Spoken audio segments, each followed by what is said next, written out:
ஜெய் ஜெகத்மாதா பகலாமுகி.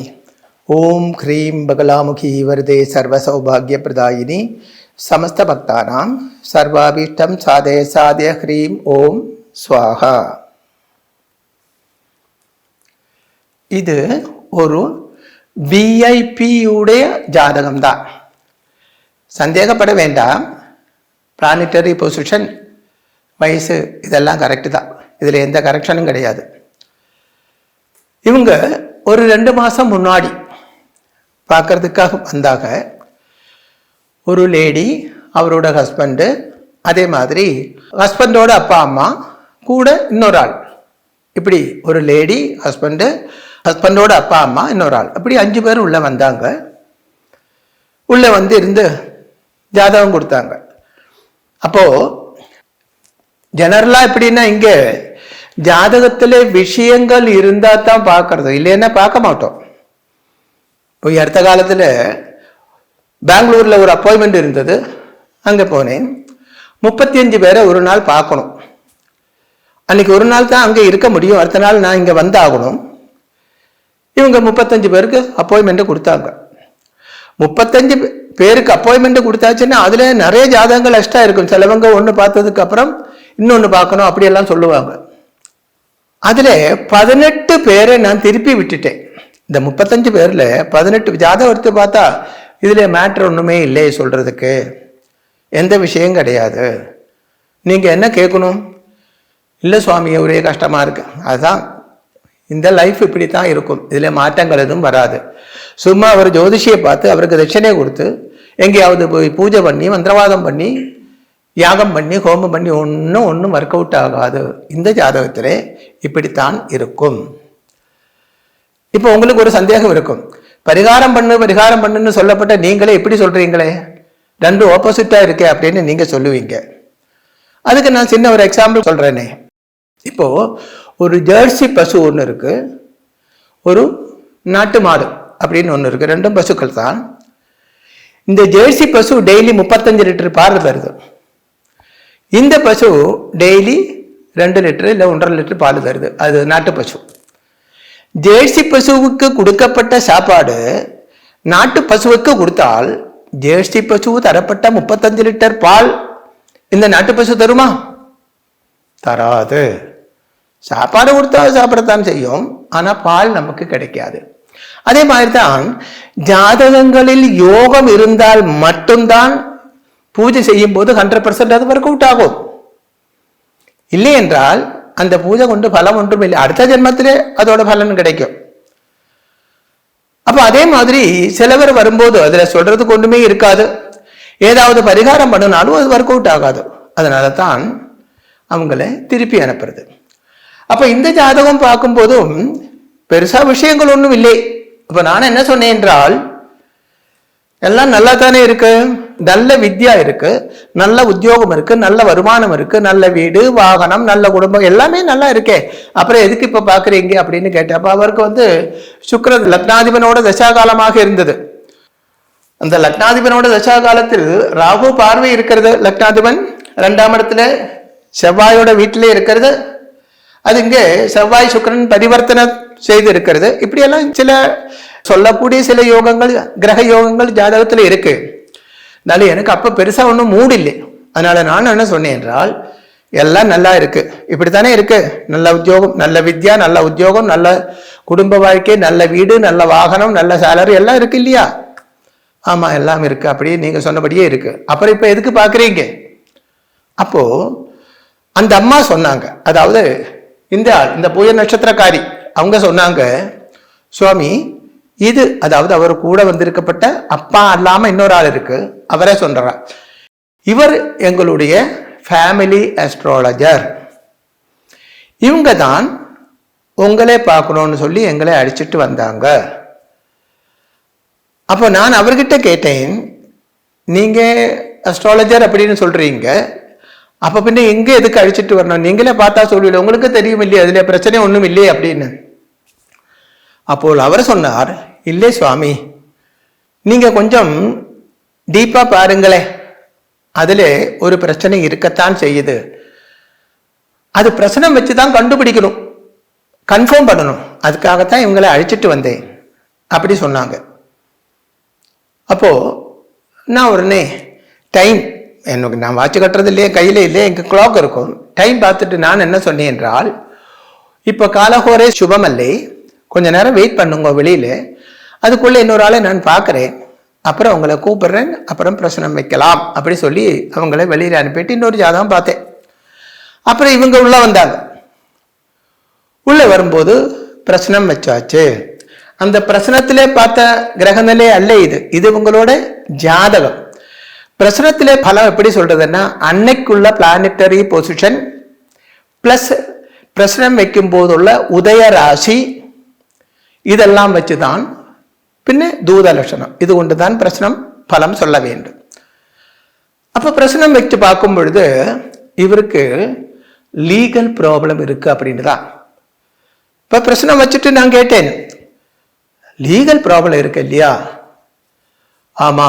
அப்ப பாருங்க, இதுல இந்த 8 இருந்து சுக்கிரனே ராகு பார்வை இருக்கிறது. அப்ப அது கொண்டு ஒரு பந்தனம் சொல்லலாம். ஆனா இருந்தாலும் லக்னாதிபன் வீனஸ் பரிவர்த்தன யோகம் செய்து இருக்கிறதுனால அதை பற்றி சீரியஸா நான் திங்க் பண்ணலை.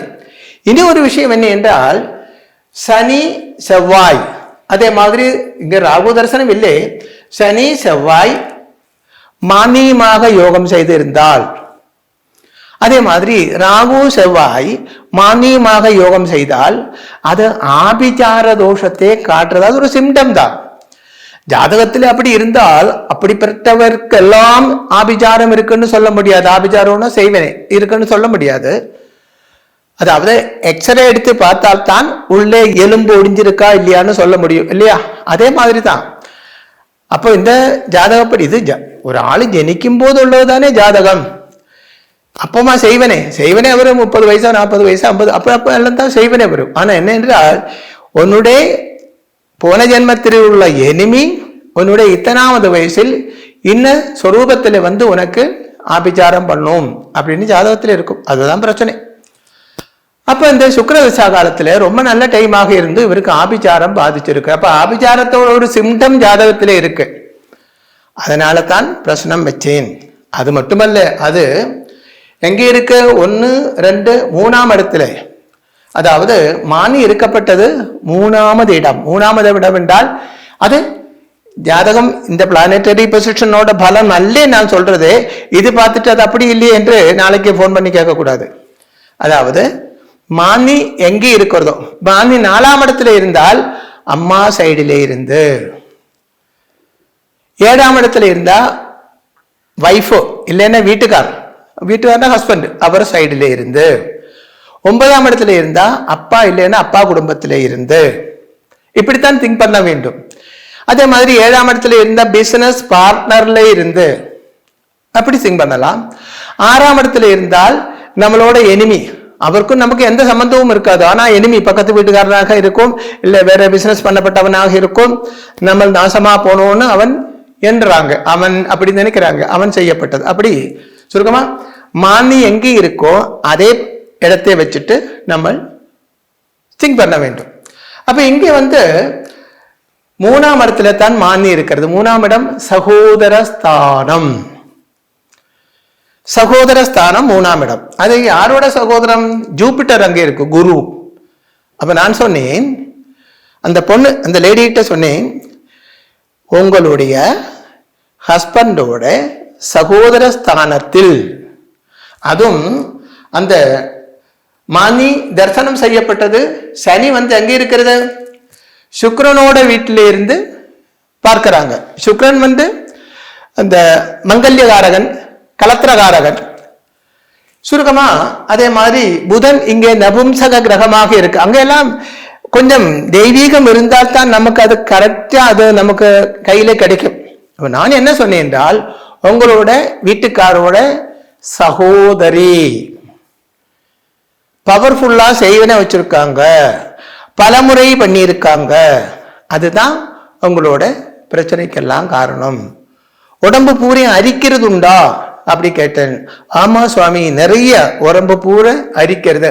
அது லக்னத்தில் ராகு இருந்தாலோ, லக்னத்தில் ராகு பார்வை இருந்தாலோ அப்படி வரும்.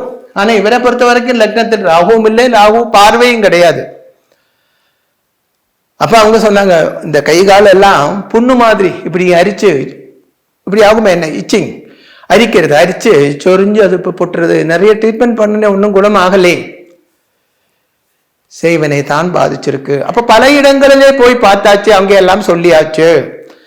கேரளாவிலே போய் பிரச்சனை வச்சேன், அங்கேயும் சொல்லியாச்சு.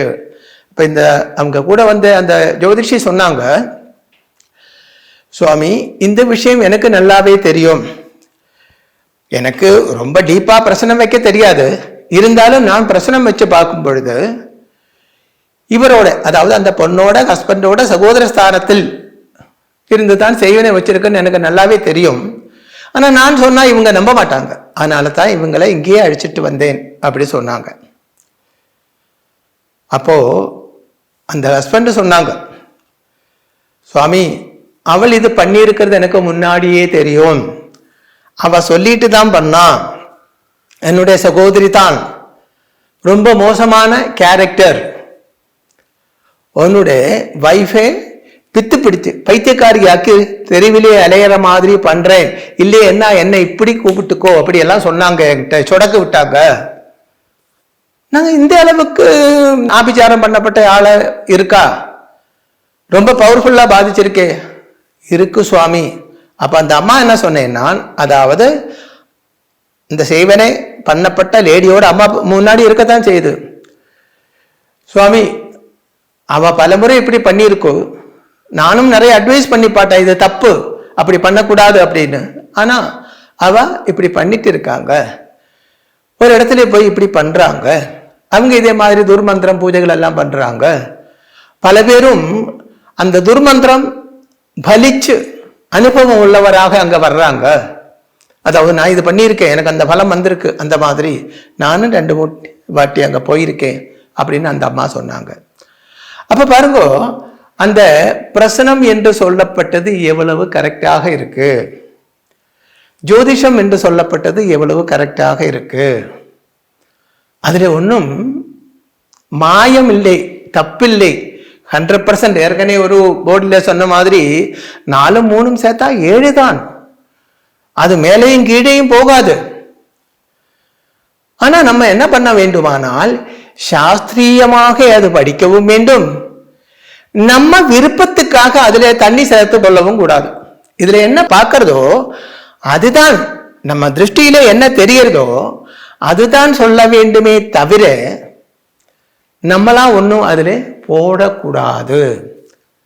இங்கே என்னுடைய வெற்றி என்று சொல்லப்பட்டது அதுதான், என்ன இதுல தெரிகிறதோ அது அப்படியே சொல்லுவேன். ரொம்ப ரயரா சிலவங்க இங்க பூஜை வரும்போது இங்க அந்த ஜோதிஷம் பார்த்து அவளுக்கு பரிகாரம் பண்றதுக்கு இங்க எல்லாரும் யாரு என்ன பரிகாரம் பண்ணணும்னு சொன்னாலும் அது இங்க ஒர்க் அவுட் ஆகுமா, பண்ணினால் ஒர்க் அவுட் ஆகும் என்றால் மட்டும்தான் அந்த பூஜையை நாங்க எடுக்கிறது, இல்லையென்னால் எடுக்காது. அப்போ அது ஒர்க் அவுட் ஆகுமா என்று பார்க்கறது பிரச்சனம் வச்சுட்டு தான். அப்ப பிரச்சனை சாஸ்திரம் கொண்டு அதுல இருந்து நமக்கு நல்ல ஒரு கிளாரிட்டி தெரியும். இல்லாம அவங்க பணம் கொடுக்கறாங்க, பூஜை பண்றாங்க, சரி நாங்களே பண்ணி தர்றோம், அந்த மாதிரி டிராமா, நாடகம், ஃப்ராடு தரம் எதுவுமே இங்க கிடையாது. ஏனென்றால் நான் பிறவியிலே எல்லா பாக்கியங்களும் சர்வ சௌபாகியங்களும் உள்ள குடும்பத்தில் பிறந்திருக்கு. இப்பவும் அது எல்லாம் மகாதேவியின் அனுகிரகத்தால் நிறைய இருக்கு. யாரையும் பொய் சொல்லியோ ஏமாத்தியோ ஏதாவது பண்ணி பணம் வாங்க வேண்டிய அவசியம் கிடையாது. சின்ன வயசுல இருந்து பெரிய குடும்பத்திலே பிறந்து ஸ்கூலுக்கும் காலேஜுக்கும் படிக்க போகும்போது கூட டெய்லி 2 மணி நேரம் குருகுலத்திலே இருந்தது படிக்கணும். ஸ்கூல்ல இருந்து வந்தாச்சுனால், காலேஜில் இருந்து வந்தாச்சுன்னா குருகுலத்துக்கு போகணும், இது படிக்கணும்.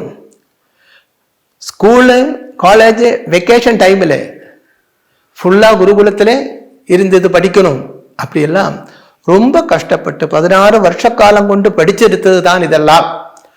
இப்படும் படிச்சு கொண்டே தான் இருக்கிறது. நிறைய புக்ஸ் பழைய காலத்தில் பழைய ஆச்சாரியன்மார் எழுதப்பட்ட புக்கு இப்போ உள்ள ஆளுகள் புக் எழுதுறாங்க, அது ஒன்றும் இல்லையே, அதுல ஒன்றும் உண்மை ஒன்றும் கிடையாது.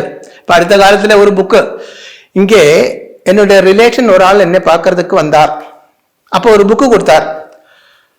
அந்த புக்கில் ஒரு பேஜ் இப்படி எடுத்து பார்க்கும்போது அதில் ஒரு சுவாமி, அவரோட பேர் எனக்கு ஞாபகம் இல்லை, அந்த சுவாமி என்ன எழுதியிருக்கிறது என்றால், புத்தியுள்ளவன், அது மலையாளம் புக்கு, அதில் மலையாளத்தில் இப்படி, புத்தியுள்ளவன் காலையிலே எந்திரிச்சாச்சினால் உடனே ஜபமாலை கையிலே எடுக்கும். எவ்வளவு மூடத்தரமா இருக்கு பாருங்க. காலையில எந்திரிச்சாச்சுன்னா உடனே ஜபமாலையா கையில் எடுக்கணும்? காலையில் எந்திரிச்சாச்சுன்னா டாய்லெட் போகணும், குளிக்கணும், எவ்வளவு வேலை இருக்கிறது.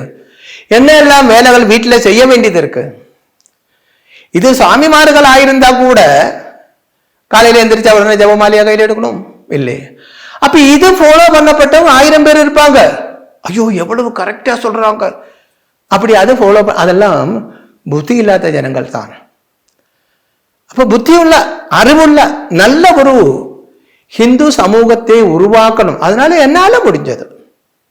அதாவது சேது சமுத்திரத்திலே இங்கே இருந்து ஸ்ரீலங்கைக்கு போவதுக்கு சேது பந்தனம் அப்படி ஒன்று கட்டியாச்சு இல்லையா. ஸ்ரீராமன் சீதையை காப்பாற்ற போகும்போது ஒரு அணை கட்டியாச்சு. அதுல ஒரு அணில் அதுவும் போய் அது என்ன பண்ணும், இந்த நதியில போய் கடல்ல போய் விழும்போது என்ன மேலே எல்லாம் ஈரனாகும் இல்லையா, ஜலம். கடல் கரையில மண்ணில இப்படி பிறண்டு வரும். அப்ப என்ன ஆகும், உடம்புல பூரா மண்ணாகும். இது நேரம் ஓடி போகும், மறுபடியும் அங்க முங்கும். இப்ப இது என்ன பண்றதுன்னா, அந்த அளவுக்கு மண்ணு கரையில இருந்து ஜலத்துல போகுது இல்லையா, அந்த அணை கட்டுறதுக்கு, அந்த பாலம் கட்டுறதுக்கு என்னால முடிஞ்ச உதவிகள் அது பண்றான். அதே மாதிரி சின்ன ஒரு அணிலாக என்ன கால்குலேஷன் பண்ணாலே போதும். ஹிந்துத்துவம் என்று சொல்லப்பட்டது மகாசமுத்திரம். நான் நினைச்சேன் அங்க ஒன்றும் நடக்காதுன்னு எனக்கு நல்லாவே புரியும். இருந்தாலும் சாஸ்திரியமாக நான் இது படிச்சிருக்கேன். 4 பேருக்கு உபயோகப்படணும், 4 பேர் இது படிக்கணும். நான் இன்னும் கொஞ்சம் காலம்தான் உலகத்திலே இருக்கும். அதுக்கப்புறம் என்னை மாதிரி 1000 பேர் உண்டாகணும், சூரிய மங்கலத்திலே இருந்தே உருவாகணும். அப்படியெல்லாம் நினைச்சு கொண்டுதான் இந்த மாதிரி விஷயங்கள் எல்லாம் சொல்றது. ஜெகத் மாதா மகாதேவின் அனுகிரகத்தால் உங்களுக்கு ஆயுர் ஆரோக்கிய சௌக்கியமும் சர்வகாரிய சித்தியும் உண்டாகட்டும் என்று ஆசீர்வாதம் செய்கிறேன்.